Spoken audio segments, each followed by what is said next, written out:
Welcome to Miss Scarlett. Subscribe and don't miss out on Patreon. Have fun!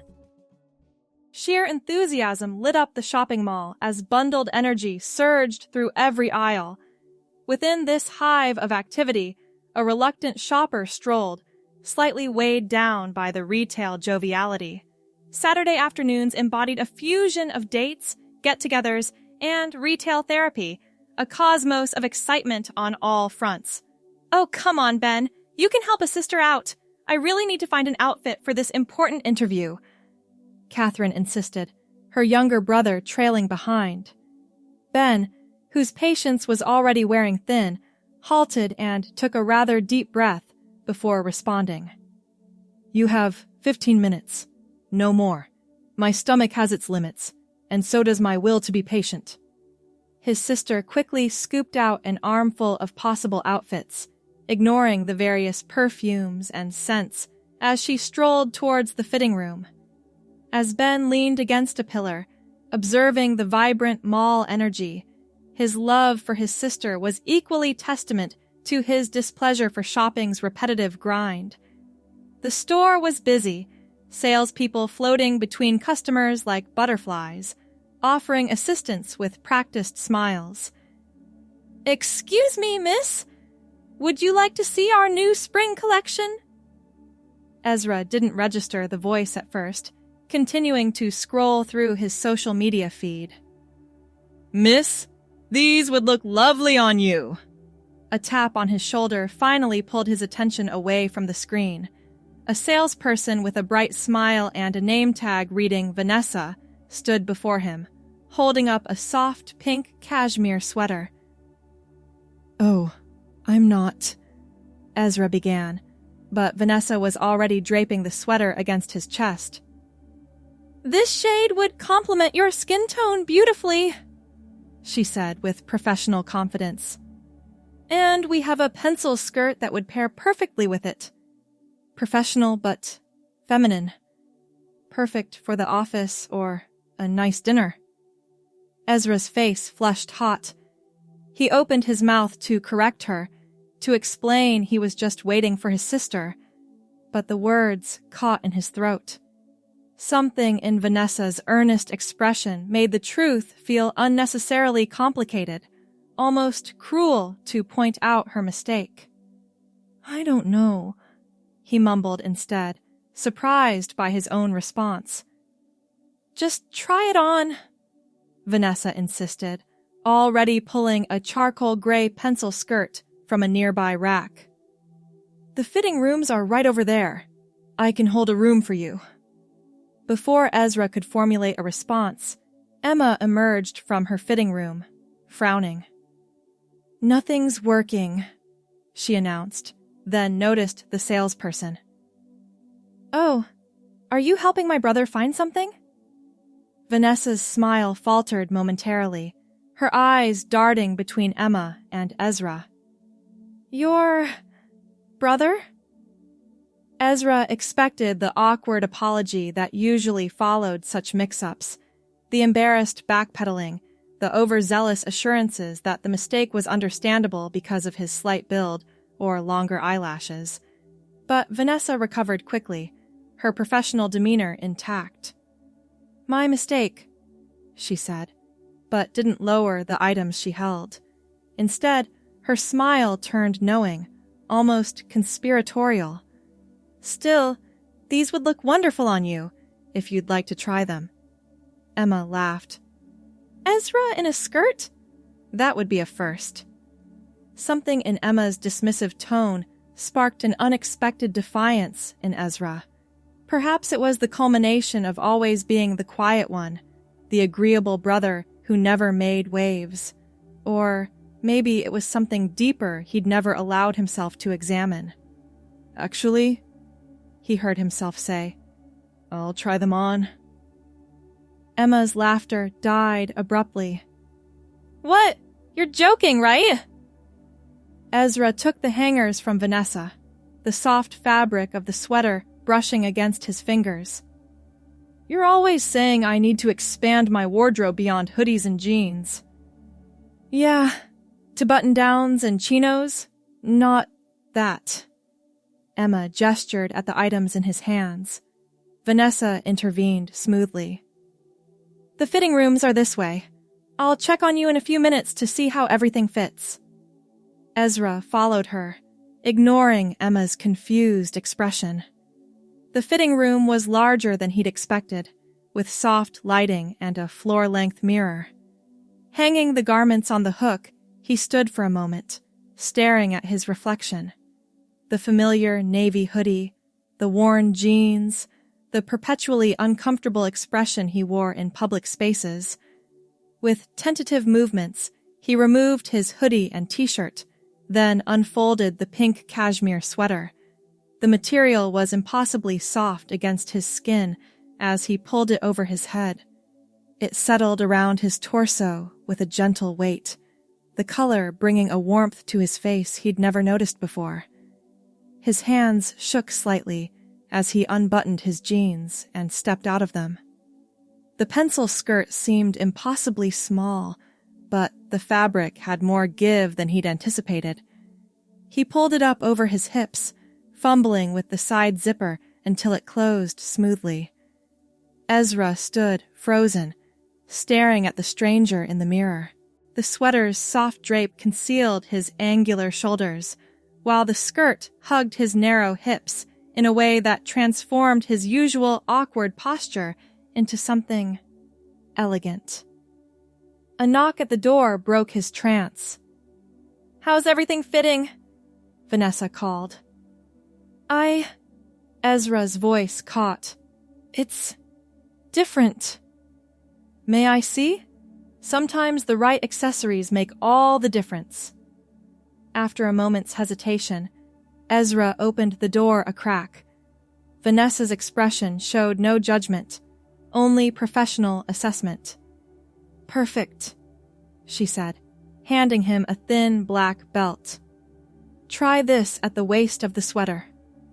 Following her suggestion, Ezra cinched the belt, creating more definition between his chest and hips. The transformation was subtle, but significant. Suddenly, the outfit looked intentional, cohesive. "What do you think?" Vanessa asked softly.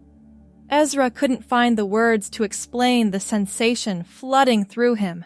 A recognition, a rightness he'd never experienced with his own reflection. "My sister's waiting," he said instead, reluctantly beginning to remove the belt. "I'll distract her while you change," Vanessa offered with understanding. "And if you'd like, I can have these items ready at Register 3. No pressure." After she left, Ezra studied his reflection one final time, committing the image to memory. As he changed back into his familiar clothes, they felt heavy, constrictive in a way they never had before. Emma was deep in conversation with another salesperson when Ezra emerged. He walked directly to Register 3, where Vanessa waited with a discreet smile. "I'll take them," he said quietly, pulling out his credit card before he could reconsider. "Would you like to look at some accessories to complete the outfit? Perhaps some simple jewelry or a pair of shoes?" Vanessa suggested. Ezra hesitated, then nodded. "Just some basic things to make it work." By the time Emma found him, Ezra had purchased not only the sweater and skirt, but also a pair of modest black flats, a simple pendant necklace, and a neutral makeup palette Vanessa had assured him was perfect for beginners. "There you are," Emma said. "I found an amazing blazer that's exactly what I need. Did you actually buy that stuff?" Ezra clutched the shopping bag close. "Just trying something new." "Whatever," Emma shrugged, distracted by her own purchase. "Let's grab lunch before heading home." Throughout their meal at the food court, the shopping bag sat beside Ezra like a secret companion. Every few minutes, his hand would brush against it, confirming its reality. That evening, alone in his apartment, Ezra carefully removed each item from the bag, laying them across his bed. With the door locked and blinds drawn, he changed into the outfit again, adding the accessories one by one.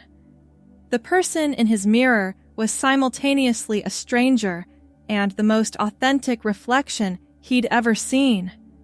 He took a deep breath, allowing himself to admit what he'd been denying for longer than he could remember. This felt right. This felt like him. The package arrived on a Tuesday afternoon, nearly 3 weeks after his mall excursion. Ezra had been tracking it obsessively, rushing home from work to intercept the delivery before any neighbors could see. Inside the plain brown box lay treasures ordered during late-night online shopping sessions. A floral print dress, 2 additional skirts, blouses in various styles, and undergarments designed to create subtle feminine curves. Each purchase had been rationalized as just experimenting or just for around the apartment. But the growing collection in his closet suggested something more permanent was taking shape. Ezra laid the floral dress across his bed, its soft fabric adorned with small blue and purple flowers against a cream background. He'd measured himself carefully, converting inches to women's sizing with the help of online guides, but still worried it wouldn't fit properly. Standing before the mirror in his bedroom, Ezra tried on the dress, surprised by how naturally it seemed to embrace his form. The V neckline drew attention away from his broader shoulders, while the A-line skirt created the illusion of hips where there were none. With the addition of the padded undergarments, the silhouette looking back at him was unmistakably feminine.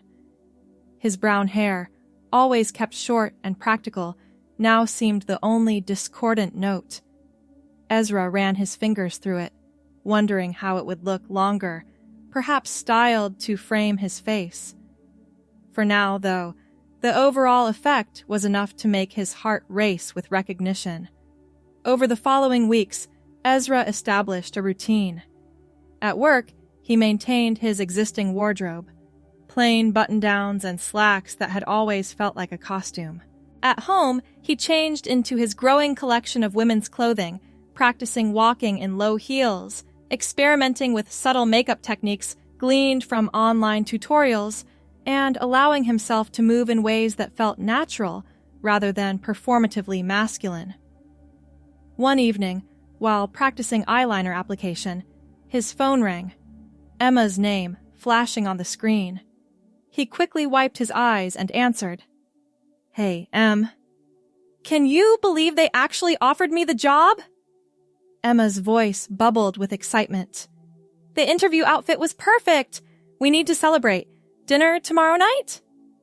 Ezra agreed, his mind already cataloging which masculine clothes he would wear, which mannerisms he would need to remember. The constant switching between personas was becoming increasingly exhausting. The following night, sitting across from Emma at their favorite restaurant, Ezra found himself distracted, half listening as she detailed her new position. "Earth to Ezra!" Emma waved her hand. "You haven't heard a word I've said." "Sorry, just tired from work," he mumbled, taking a sip of water. Emma studied him with the perceptive gaze that had always seen through his defenses. "Something's different about you lately. You're, I don't know, distant." Ezra considered deflecting, as he had with every personal question throughout his life, but the weight of his secret life was becoming unbearable. "I've been thinking a lot about identity," he said carefully. "About who I am versus who I've been pretending to be." Emma's expression softened. "This is about the clothes, isn't it? From the mall." Ezra's breath caught. "You knew?" "I'm your sister, Ez. You've never been impulsive about clothes in your life, and suddenly you're buying pink sweaters?" Something was obviously up. She reached across the table, squeezing his hand. "Plus, you've been declining video calls for weeks now." I didn't know how to tell you, Ezra admitted. I'm still figuring it out myself. So, what exactly are you figuring out? Emma asked, her tone gentle but direct. Ezra took a deep breath. I think I might be transgender, or at least I know that dressing and presenting as female feels more authentic than anything has in my entire life. Emma nodded slowly. Have you chosen a name for your female self? The question caught Ezra off guard. He hadn't allowed himself to think that far ahead, to imagine a complete identity beyond the private moments in his apartment. Not yet, he admitted. It feels like a big step. Well, when you do, I'd like to meet her, Emma said simply. My sister.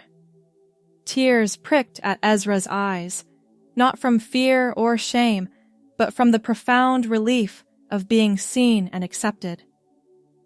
2 months after the day in the mall, Ezra sat at his computer, cursor hovering over the send button of an email addressed to his company's HR department and his immediate supervisor.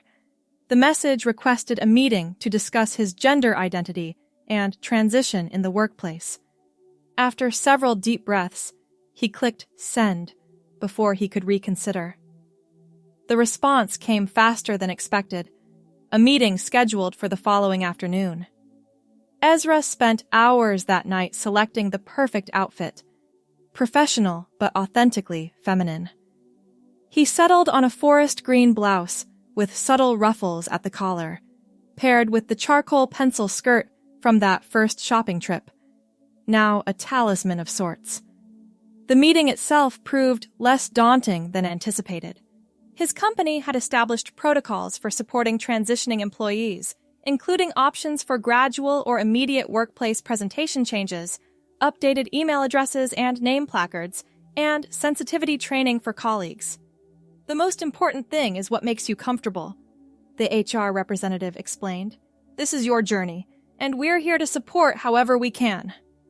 His supervisor, a woman in her 50s with grown children of her own, simply asked, What name should we be using for you? The question hung in the air. Ezra had spent weeks considering names, trying them out in the privacy of his apartment, writing them on coffee cups and notepads to see how they felt. Cynthia, he said finally. I'd like to be called Cynthia. The name settled around her shoulders like the cashmere sweater, soft, comfortable, right. The transition at work happened in stages. First, the email announcement to colleagues, then the updated nameplate on her cubicle. Most surprising was the genuine support from coworkers, the IT department prioritizing her email address change, women offering makeup tips and clothing suggestions, men making conscious efforts to use her correct pronouns. There were awkward moments, of course, the occasional slip-up in pronouns, the client who knew her as Ezra, confused by her new appearance, the well-meaning but invasive questions about physical aspects of transition. But these were overshadowed by moments of affirmation. The first time someone called her Ms. Reynolds without prompting, the invitation to the women's lunch group, the casual acceptance that seemed to say, You have always been Cynthia. We just didn't know it yet.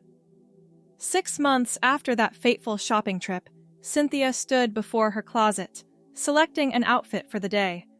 Her brown hair had grown out considerably. Now touching her shoulders in soft waves, she'd learned to style with the help of YouTube tutorials and Emma's patient guidance. The hormone treatments she'd started 3 months ago had begun subtly reshaping her face and body, softening her jaw, redistributing weight to create more feminine contours. She chose a blue floral dress with a modest neckline and a flared skirt that swished pleasantly around her knees. The pattern of small flowers against the deep blue background made her feel confident, feminine, without being flashy, perfect for a Friday at the office and her plans afterward. At work, Cynthia settled into her routine, responding to emails, and preparing reports with the focused efficiency that had earned her a reputation as a valuable team member long before her transition. A calendar notification reminded her of her afternoon plans, sending a small flutter of excitement through her chest. As 5 o'clock approached, she touched up her makeup in the women's restroom, a space that had initially felt forbidden, but now was simply part of her daily life. A co-worker entered as she was applying a fresh coat of tinted lip balm. "Hot date?" the woman asked, with a friendly smile. "Just meeting a friend for coffee," Cynthia replied, though friend didn't quite capture her relationship with Vanessa. After that first shopping experience, Cynthia had returned to the department store several times, always seeking out the salesperson who had inadvertently changed the course of her life.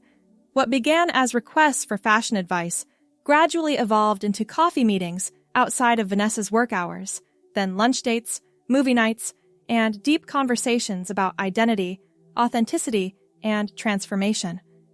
Vanessa was waiting at their usual cafe when Cynthia arrived, waving from a corner table with 2 mugs already steaming before her. "Cynthia!" Vanessa called. "I ordered your usual vanilla latte with an extra shot." Taking the seat across from her friend, Cynthia felt the now familiar warmth of being called by her true name. "You're the best. How is your day?" "The usual retail chaos," Vanessa shrugged. "But I helped a nervous teenager find a prom dress that made her feel beautiful, so that was fulfilling." She studied Cynthia with an appraising eye. "That dress is perfect on you. Your style has evolved so much since we first met." Cynthia laughed. "You mean since you mistook me for a woman and insisted I try on that pink sweater?" "Best mistake I ever made," Vanessa said, her eyes twinkling. "Though I still maintain it wasn't entirely a mistake. Something in me recognized the woman you were meant to be." "Either way, I'm grateful," Cynthia admitted. "Without that push, I might have spent years, decades even, never understanding why I felt so uncomfortable in my own skin." Their conversation flowed naturally, moving from workplace anecdotes to a discussion of Cynthia's upcoming appointment with her endocrinologist to review her hormone levels. Throughout it all, Cynthia marveled at how normal it all felt. Sitting in a bustling cafe, wearing a pretty dress, discussing her life as a woman with a friend who had never known her as anyone else. "I have a proposition for you," Vanessa said suddenly, setting down her coffee mug with purpose. "The store is hosting a charity fashion show next month. Local professionals modeling our new fall collection. One of our models had to drop out, and I immediately thought of you." Cynthia nearly choked on her latte. "Me? Model in a fashion show? In front of people?" "You're tall, graceful, and you'd be representing exactly the kind of women we want shopping with us.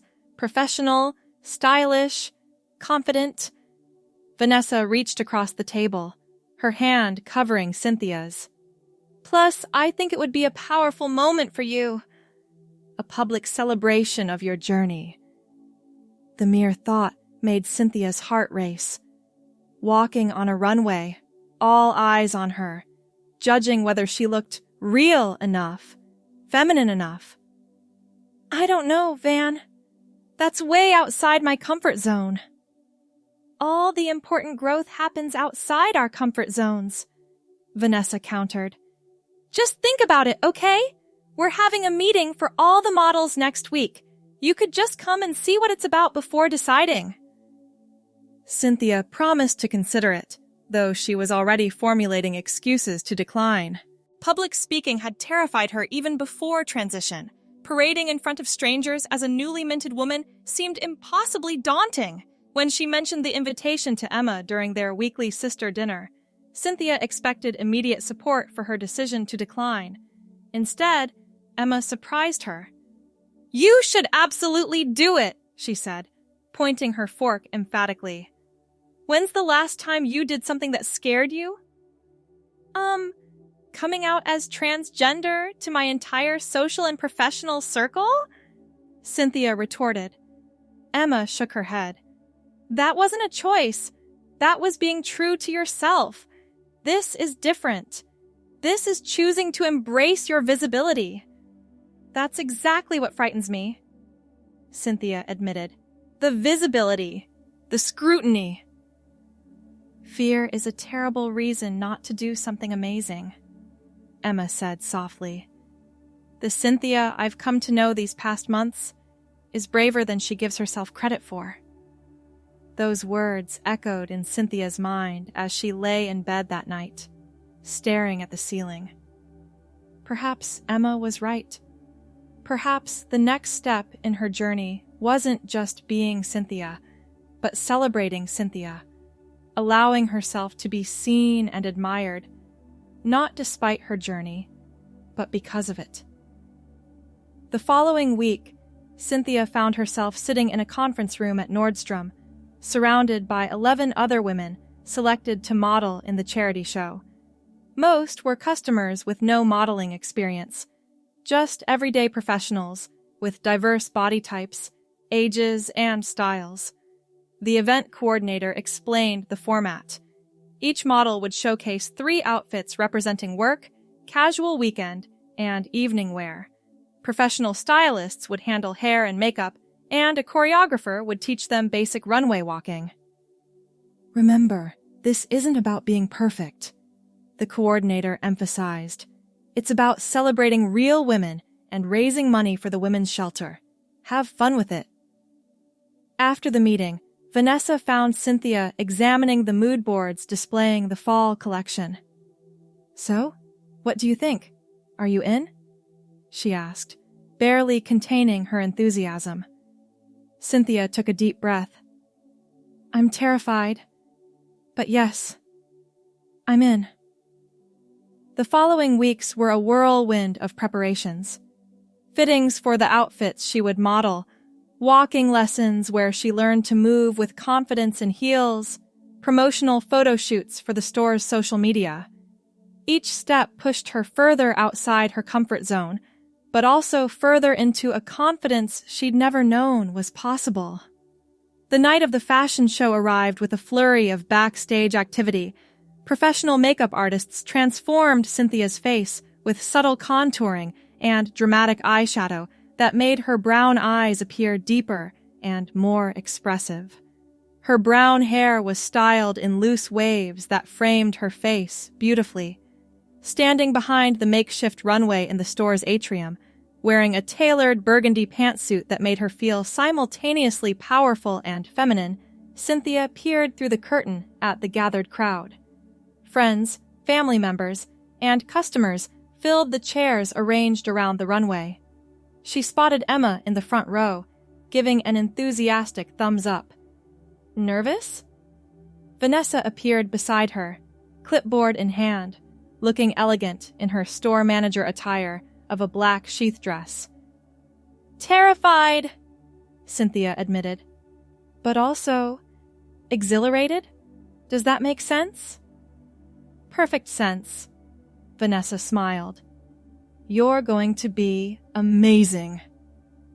When Cynthia's turn came, the announcer's voice echoed through the atrium. Next, wearing our Milano-tailored pantsuit in burgundy, please welcome Cynthia Reynolds. The first step onto the runway felt like stepping off a cliff, terrifying yet exhilarating. The lights were brighter than she'd anticipated, partially obscuring the audience, creating the strange sensation of being alone yet observed. One foot in front of the other, shoulders back, chin up. Cynthia followed the choreographer's instructions, surprised by how natural it began to feel. At the end of the runway, she paused, struck a confident pose, and smiled. The applause washed over her, warm and affirming. For her casual look, dark jeans paired with an oversized cream cable-knit sweater and ankle boots, Cynthia felt herself relaxing into the role, even adding a playful spin at the end of the runway that earned whoops from the audience. But it was the final look that truly tested her newfound confidence. An elegant black cocktail dress with a sweetheart neckline and a fitted bodice that tastefully highlighted her developing curves. The silhouette was unmistakably feminine, leaving nowhere to hide. As she stepped onto the runway for the final time, Cynthia caught sight of herself in the mirrored wall at the far end of the atrium.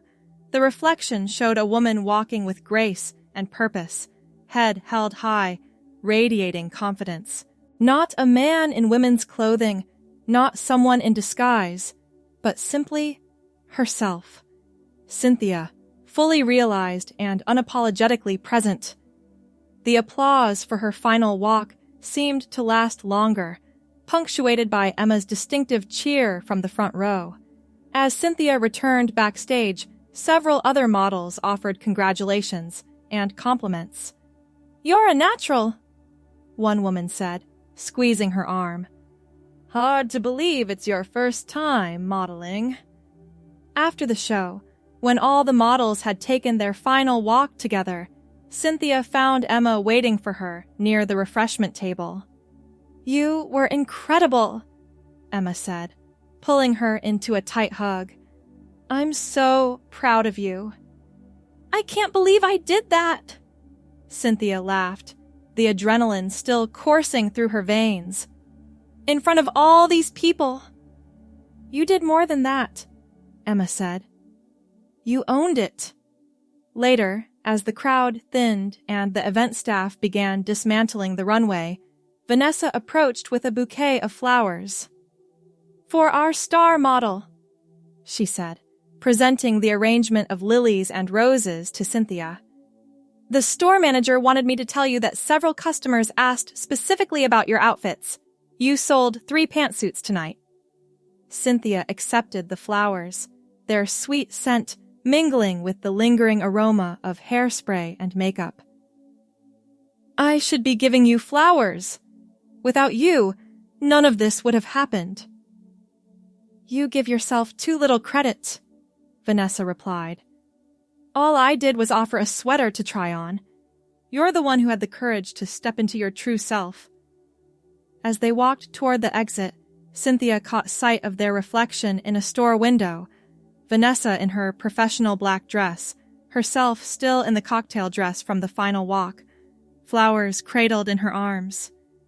2 women, walking side by side, one of whom had only existed in hiding 6 months ago. "What are you thinking?" Vanessa asked, noticing her contemplative expression. Cynthia smiled, watching her reflection do the same, her lips curved upward, her brown hair catching the light, her posture confident and at ease. "I'm thinking that I finally feel at home," she said simply. "In this body, in these clothes, in this life. For the first time, there's no disconnect between who I am inside and what the world sees." Vanessa looped her arm through Cynthia's. "That's not the end of a journey, you know. It's the beginning of one." "I'm counting on it," Cynthia replied, stepping through the same glass doors where Ezra had entered 6 months ago, walking forward as herself, at last. Thanks for watching, my girlies! Be sure to check out Patreon for more!